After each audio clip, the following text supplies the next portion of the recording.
last story, I think we'll make this the last story, is about the children in Kenya, because now I think the time is running. Maybe Shiro, you can tell us that story. About a week ago, the BBC ran a story, an expose actually about child trafficking in Kenya. There are actually different aspects to this story. There are people who go and steal children from street mothers when they are sleeping. They either drag them or wait for them to sleep and steal children from them, or others go to hospitals and steal newborn babies and then lie to the mothers that their baby died, and maybe even show them a body of a dead baby that they show all the mothers who they tell that. And then there are others who just steal babies and they are sold, or rather some young girls get pregnant, they give birth, and then they dump the children at the hospitals, and the hospitals are supposed to arrange for the children to be taken to adoption homes or for homes for adoption, but the children are stolen. And they are the ones who steal these children. They are paid for maybe even £200 to sometimes up to £2,000 for the babies. And this is a scandal. This is not really new. It's something that has been happening for a very long time, especially in government hospitals.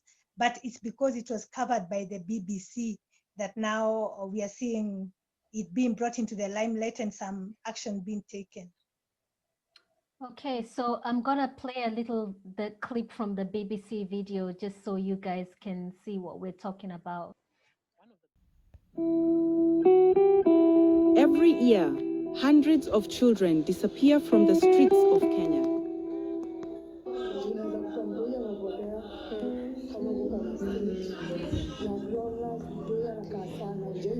For years, an illegal black market in children has been operating in Kenya.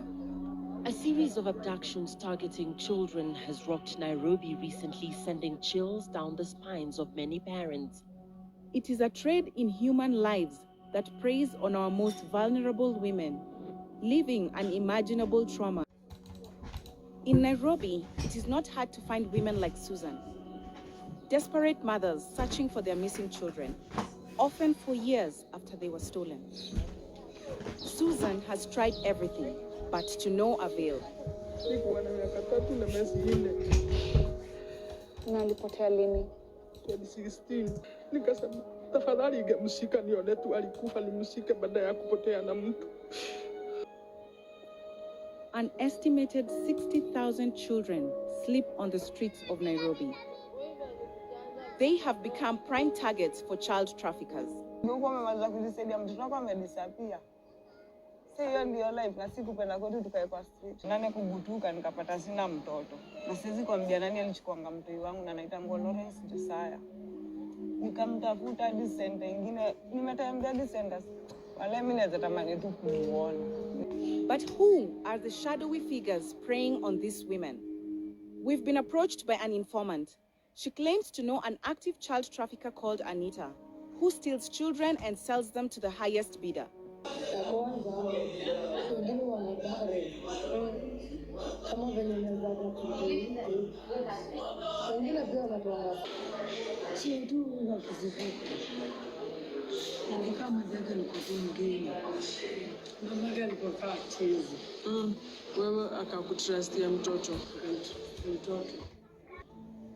This is a big issue in Kenya. We have the culture that to keep a marriage, you have to have a child. And on top of that, you also have to have a boy. So you go back to the village and they call you, you're barren. They call you a dry piece of wood. So what do you do to save your marriage? You steal a child. Desperate attempt to stop Anita from selling the child, our informant tries to lure Anita into a more lucrative deal. Life is in immediate danger, so we have reported the case to the police. They have launched an undercover operation to take down Anita. It's been decided that I should pose as the buyer and that a policewoman should accompany me, pretending to be my maid. Anita appears, but she seems cautious.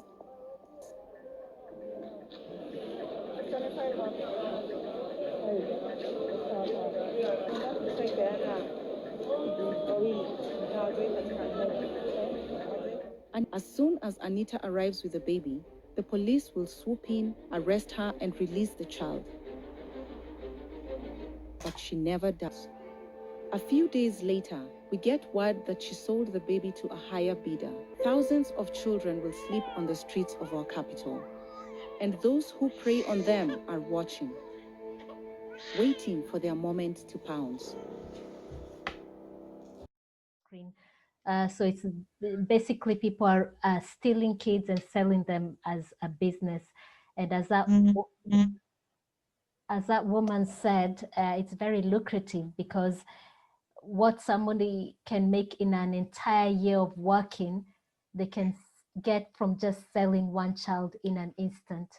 So what do you guys think about this? And I mean, first of all, Shiro, what do you think about this being from Kenya, and Maggie and maybe Ndore, if you want to tell us your opinion as Kenyans? A mother losing their child in that way is one of the most traumatic and painful things that can happen. In that story, one mother said she'd rather know that her child is dead than to not know where her child is. Every time she sees a young child who looks like her baby, she gets affected. It's a very cruel thing that to do, actually, to steal a child from a mother and completely erase their identity, because they never know where they came from after that.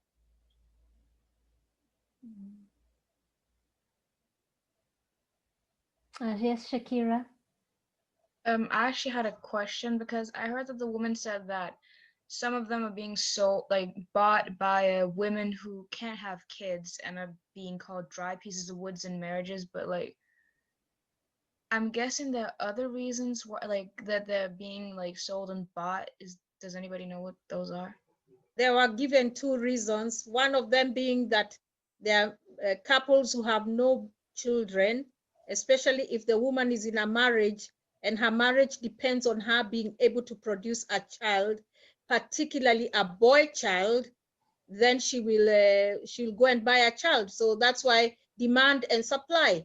If there's a demand for something, then a person who supplies will be in good business. So it's twofold. It's a business, and then it's feeling a need. But really, ethically, in my opinion, I think it's the worst thing you can do to make a human being a commodity. And like Shiro said, to take a child from its mother because you want that child. That is, I don't know what to say. Maggie, I saw your hand up. Yeah, I read somewhere today about that story of Kenya, but you see, there are children who are abandoned in the hospitals with their parents, but these children are supposed they are supposed to organize to take them to children's home so that they can get good parents, foster parents from there. But the reason why they are being stolen or being sold illegally is because they are cheap when you sell them illegally. And one of the reasons that they buy, others they sell, is for ritual purposes. That is what I heard. There are others who just disappear just because maybe they were taken for ritual purposes, they were sacrificed or somewhere. And others are sold for cheap money, because there was this story of a lady who is in that business. She sells. She's in the slums. She takes these young girls who do not want to have children, and then once you've had children, they bargain with the buyer. The buyer will pay it's $450 Kenya shilling is 45,000, but then that mother of that child will be given maybe 10,000 shillings, which is $100. So you see, they're just exploiting these ladies, and this is a business. To them, it's a business that they earn a lot of money out of it. And I was asking myself, even yesterday, I was asking Shiro, because I know there are others who just want to give up their children. Why don't they just buy from those ones who want to give up their children, instead of stealing from somebody who do not want to give up a child, and then leave that parent or that mother with that agony for years?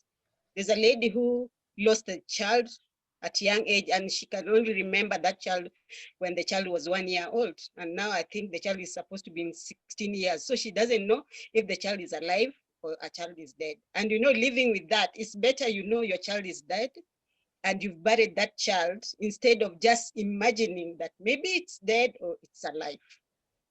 Wow.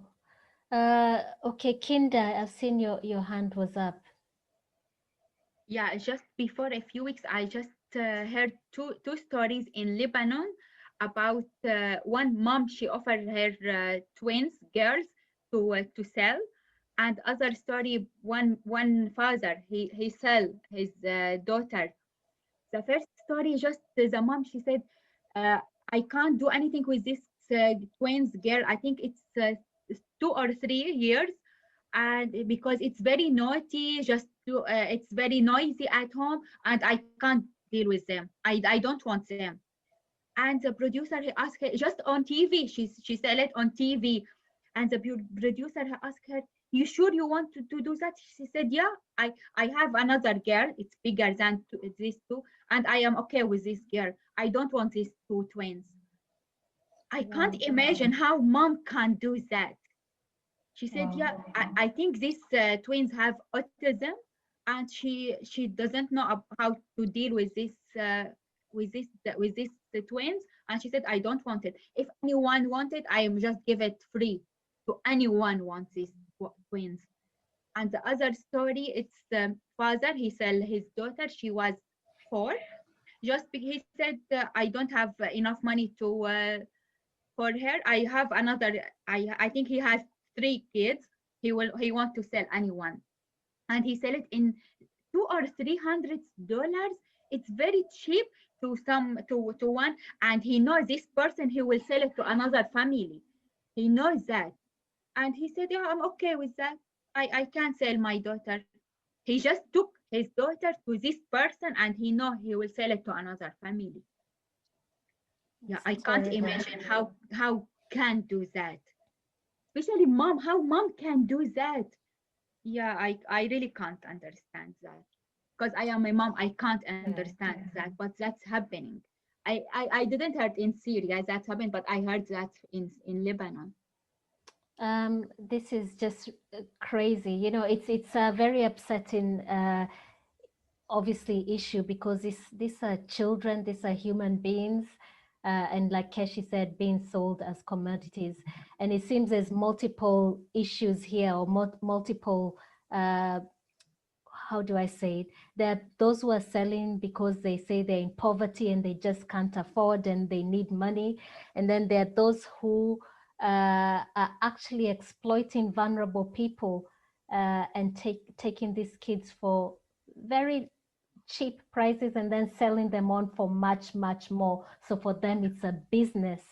And then there's this mothers, as you say, Kinda, who just don't want to deal with children who have challenges, whether that's autism or a disability. It's a very, very sad and disturbing issue. I know it's not happening just in Kenya. I know it's also happening here in the Western world, where kids are either stolen or young pregnant girls are paid to give birth to kids to be sold to wealthy people who cannot have children, and it's all done like in the black market. It's not done legally through surrogacy or adoption. So it's really disturbing that there are people who use children as a commodity and as a business. Shiro, somebody wanted to say something. I think I saw Shiro's hand up, and I think it was Shiro. Yeah. I wanted to agree with what Kinda has said. Poverty has a lot to do with it, because some of these people actually sell their children, and some of these mothers cannot be able to take care of the children. And then another thing is that there's a lot of bureaucracy when it comes to legally adopting children from a children's home. So people find it easier to steal a child than to go through that process of going to a children's home and many other requirements that are there. And by the way, I know now some people in the West find it easier to adopt a child in Kenya. I don't know how, because I know I've met many foreigners, white people coming to adopt children from Kenya. I don't know how those children end up in those homes. Sometimes some people think maybe it's better the child will get a better life than living in the street. But if the child was stolen, now that's a different story, because that was not the mother's choice for their child to be taken away. But if a child is dumped in a hospital, now that's different. It's better than, giving birth to a child and throwing it out in a pit latrine or something. I don't know. I think it's a bit complex. So if a child, Shiro, is dumped in hospital, is it okay for the workers now to be doing side businesses selling those children? No, I don't think so. They should be done properly legally. The child should be taken to a children's home and the adoption done legally. But what I was saying is that it's better for a young girl to give birth and dump the child in a hospital than to throw it in a, let's say, pit latrine or to kill it. But the adoption or the placement of a child to other parents should be done properly legally. Because like Maggie said, some people say some of those children are used for ritual purposes, which is, yeah. The good thing is that the story from the BBC, it led to investigations, and then the people who are doing that business at the hospital and some managers and some CEOs were arrested. So something good came out of that expose. And I think those kind of exposes should be done so that people can be brought to account.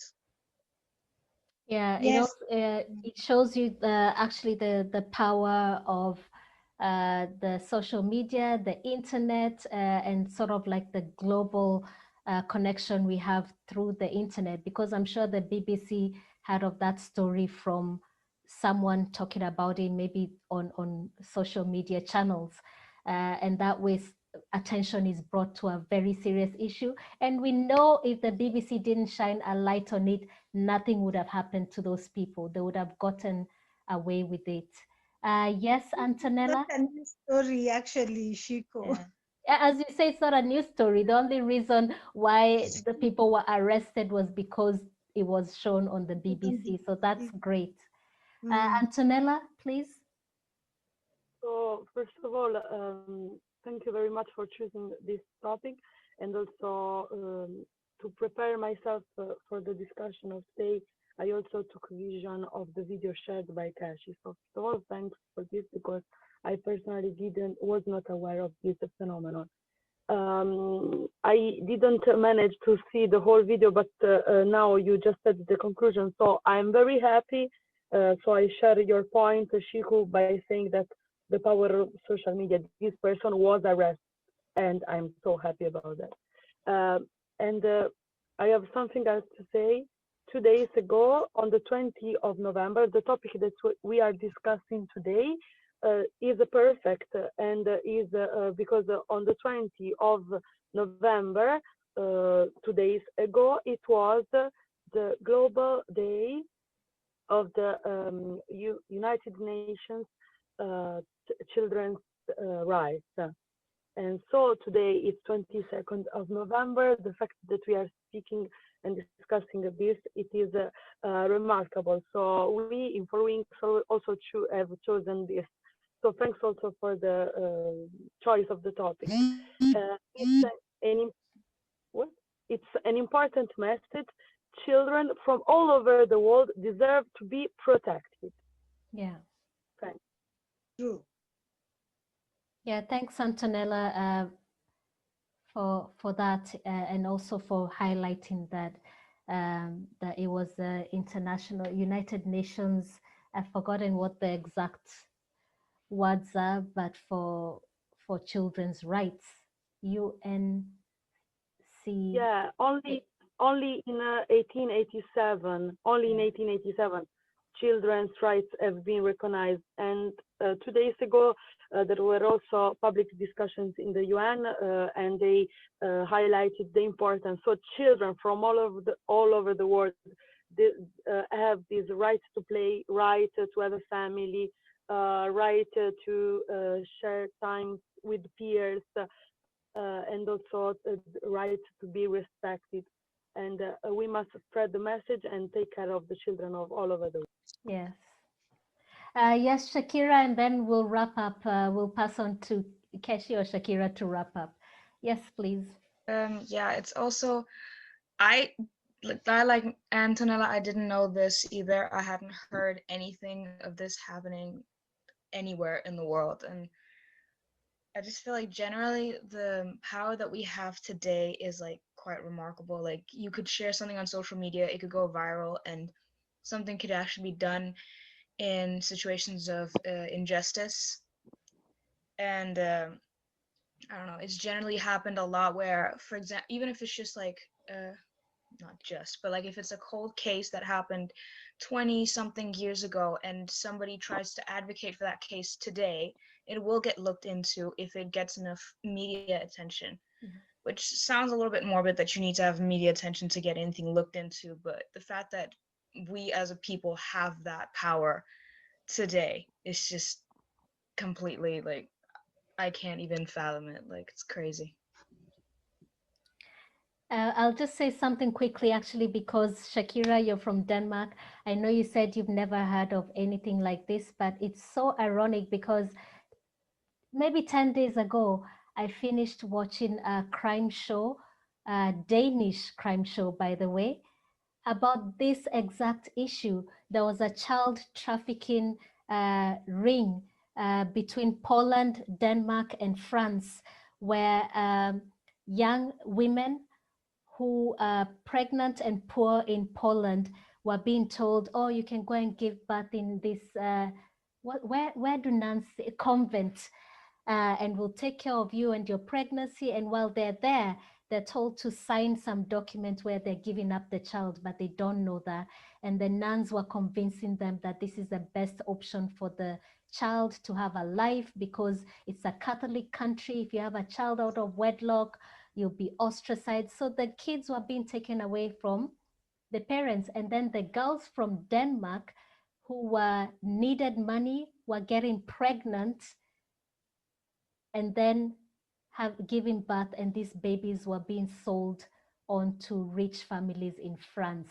So it was a ring that was happening with a convent involved, and they were posing as an adoption agency. But what they were doing was taking kids forcefully from young mothers who had no partner, so they were single moms, and giving them to rich, wealthy people in France.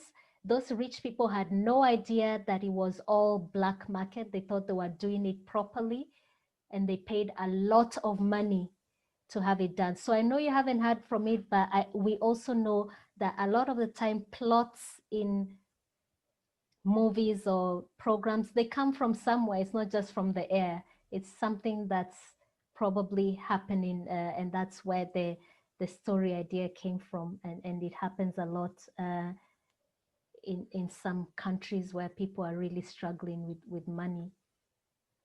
Yeah, actually, child trafficking is a big problem around the world, not just in Africa. So yeah, so it's good that the UN can focus on the rights of the child, because if you just dig on the internet, you'll just see this is something that goes on around the world, and just that in Kenya it was exposed to a point where I'm happy to say these people were stopped, but I'm sure it won't stop there. So yeah, that's the sad thing about it. Thank you very much. This was an interesting session. Thank you all for your input. We'll stop there today. We've gone over time. And next time it will be on 2 weeks. If you have any subject you want us to discuss, any news, anything in your country that you feel will create a nice debate or discussion, please post it on the Sunday Sentiments thread. And thank you again for sharing your afternoon with us. And we say bye for now. Thank you so much. Thank you very much. Thank you. Thank you. Bye-bye. Bye. Bye.